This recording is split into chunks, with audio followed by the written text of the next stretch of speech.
Et salut tout le monde, j'espère que vous allez bien, j'espère que vous vous êtes bien reposés pendant cette toute petite semaine et que vous êtes prêts maintenant pour reprendre les leçons. Aujourd'hui, nous avons une séance d'orthographe. Suite à la demande de beaucoup d'entre vous, surtout après la leçon du futur antérieur, aujourd'hui, nous allons parler du participe passé. Je commence notre leçon aujourd'hui en vous posant des questions. Est-ce que vous savez qu'est-ce que c'est qu'un participe passé? Est-ce que vous êtes capable de former des participes passés à partir de différents verbes? Et puis, savez-vous si le participe passé est toujours employé avec un auxiliaire ou bien y a-t-il d'autres cas? Et pour l'accord? Non, vous ne savez pas? Donc, dans notre séance aujourd'hui, l'objectif sera de répondre à toutes ces questions. Soyez bien attentifs. Commençons alors par la première question et essayons ensemble de découvrir qu'est-ce que c'est qu'un participe passé. Tout simplement, le participe passé est une forme verbale qui sert généralement à former les temps composés. Et dans les temps composés, on trouve toujours l'auxiliaire suivi du participe passé du verbe conjugué.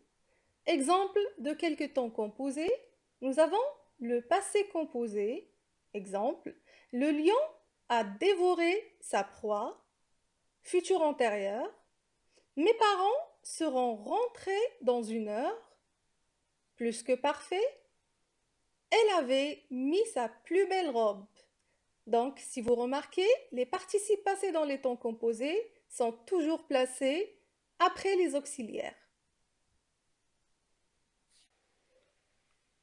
Et comment peut-on former le participe passé des verbes? Eh bien, la terminaison du participe passé est différente selon le groupe auquel appartient ce verbe. Exemple, pour les verbes du premier groupe, les participes passés prennent un E accent à la fin. Le verbe laper, au participe passé, ça donne laper avec un E accent. Le verbe rigoler, la même chose. Participe passé, c'est rigoler avec un E accent. Et puis pour les verbes du deuxième groupe, ici, les participes passés prennent un I à la fin. Exemple, le verbe réfléchir, ça nous donne réfléchi avec un I.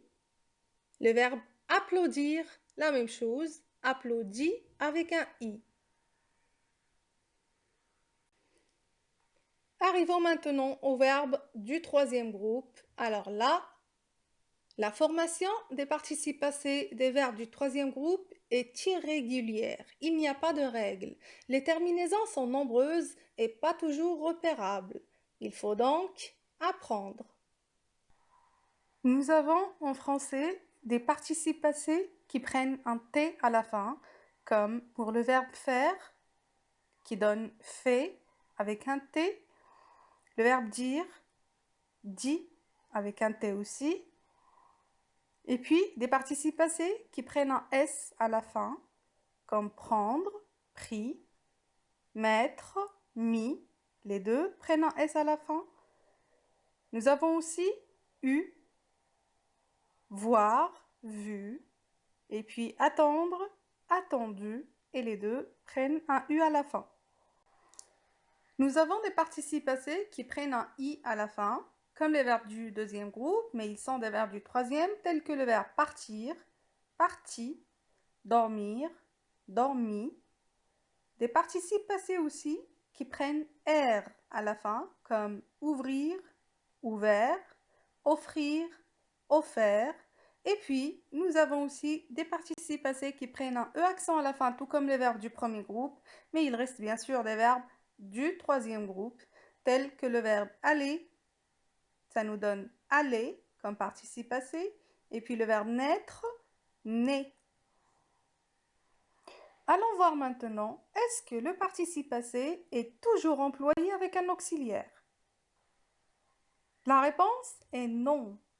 Le participe passé peut être employé seul, sans auxiliaire, et là, il s'accorde en genre et en nombre avec le nom auquel il se rapporte exactement comme l'adjectif qualificatif. Exemple, la vaisselle rangée est propre. Ici, le participe passé rangé est employé seul. Il n'a pas d'auxiliaire. Il nous donne une information sur le nom vaisselle. Donc, le nom vaisselle est féminin.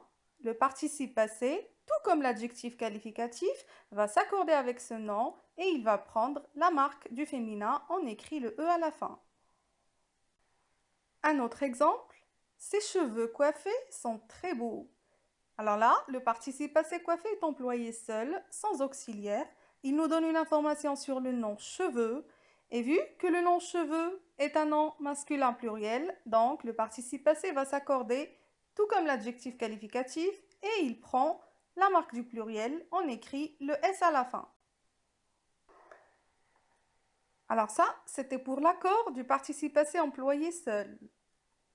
Et pour l'accord du participe passé employé avec les auxiliaires être et avoir, le participe passé peut être employé avec les deux auxiliaires être et avoir. Un exemple avec l'auxiliaire être, elle est tombée. Ici, nous remarquons que le participe passé employé avec être s'accorde avec le sujet. Elle est féminin, donc il a pris la marque du féminin, le E. Un exemple avec avoir, elle a ouvert les portes. Ici, nous remarquons que le participe passé du verbe ouvrir, employé avec avoir, ne s'accorde pas avec le sujet. Donc, on peut dire, quand on a un participe passé employé avec l'auxiliaire être, il s'accorde avec le sujet. Mais quand on a un participe passé employé avec avoir, il ne s'accorde pas. Et là, nous avons un détail très important auquel nous devons faire attention concernant le participe passé employé avec l'auxiliaire avoir. Nous avons dit que le participe passé employé avec avoir ne s'accorde pas avec le sujet. Et là, sauf, oui, bien sûr, il y a un cas particulier. Ici, nous devons faire attention au complément d'objet direct. Mais maîtresse, le participe passé et le COD? Eh bien oui. Allons donc observer la phrase suivante. Elle a oublié ses clés, elle les a laissées sur son bureau. Les deux participes passés sont employés avec l'auxiliaire avoir. Mais nous remarquons que le premier participe passé n'est pas accordé, comme nous avons dit dans la règle, mais le deuxième est accordé. Comment est-ce possible alors que les deux sont employés avec avoir? Eh bien, c'est très simple. Nous allons essayer de trouver le complément d'objet. Pour le premier verbe, le COD est employé et placé après le verbe. Mais pour le deuxième verbe, là où nous avons accordé le participe passé, le COD est placé avant le verbe. Donc, le cas particulier est quand le COD est placé avant le verbe. Ici, le participe passé s'accorde avec le COD. Allons maintenant récapituler. Ce que vous devez retenir, c'est que le participe passé est employé généralement pour former les temps composés, mais il peut être employé seul sans auxiliaire. Et dans ce cas-là, comme un adjectif, il s'accorde en genre et en nombre avec le nom. Quand le participe passé est employé avec l'auxiliaire être, il s'accorde avec le sujet. Mais quand il est employé avec avoir, ici, nous avons vu deux cas. Le premier, quand le COD est placé après le verbe. Ici, pas d'accord. Le participe passé ne s'accorde pas. Le deuxième cas, quand le COD est placé devant le verbe. Ici, le participe passé s'accorde, mais pas avec le sujet, avec le COD. Et maintenant, mes chers élèves, il est temps de vous entraîner. Je vous demande maintenant d'écrire le participe passé des infinitifs entre parenthèses et de surtout faire attention aux accords. Je vous aide pour la première phrase. Je n'ai pas trouvé mes lunettes, je les ai perdre à l'école. Commençons par le premier verbe. Avant de penser aux accords, je dois trouver d'abord le participe passé. Vu que c'est un verbe du premier groupe, donc il aura un E accent à la fin. Maintenant, je cherche l'accord. Ce participe passé est employé avec l'auxiliaire avoir. Donc, je dois trouver le COD. Je n'ai pas trouvé quoi? Mes lunettes. Ah, le COD est placé ici après le verbe. Donc, selon la règle, ici, je n'accorde pas.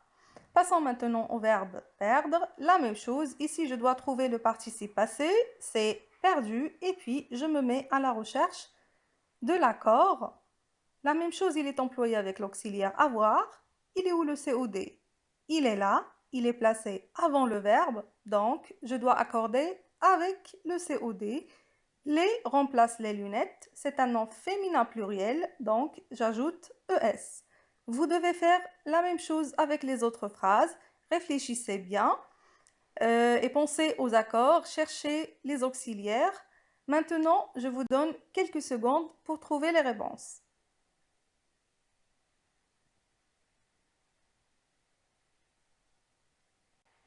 Passons à la correction maintenant. Pour la première phrase, c'est déjà fait. Pour la deuxième, épuisés, les joueurs rentrent chez eux. Je cherche d'abord le participe passé, et puis pour l'accord, je remarque qu'il est employé seul, sans auxiliaire, donc il va s'accorder avec le nom auquel il se rapporte, tout comme un adjectif qualificatif. Les joueurs est un nom masculin pluriel, donc épuisé va prendre un S à la fin. Il n'y a plus de feuilles déchirées, je les ai toutes jetées. Je cherche le participe passé. Pour l'accord, je remarque qu'il est employé seul. Donc, la même chose comme la deuxième phrase, il va s'accorder avec le nom auquel il se rapporte. Feuille est un nom féminin pluriel. Déchirer donc va prendre un ES. Pour le verbe jeter, le participe passé avec un E accent à la fin. Pour l'accord, je remarque qu'il est employé avec l'auxiliaire avoir. Où est le COD? Il est là, il est placé avant, donc j'accorde avec le COD.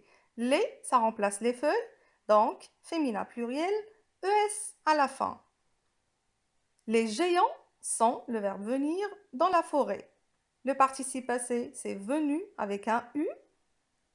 Il est employé avec l'auxiliaire être, donc j'accorde directement avec le sujet. Les géants est un nom masculin pluriel. Venu donc va se terminer avec un S. Pour la dernière phrase, les jus que vous avez, le verbe boire, sont trop sucrés. Le participe passé du verbe boire est bu. Pour l'accord, je remarque qu'il est employé avec l'auxiliaire avoir. Je cherche le COD. Vous avez bu quoi? Ce sont les jus. Donc, c'est un nom masculin pluriel. Je mets un S à la fin.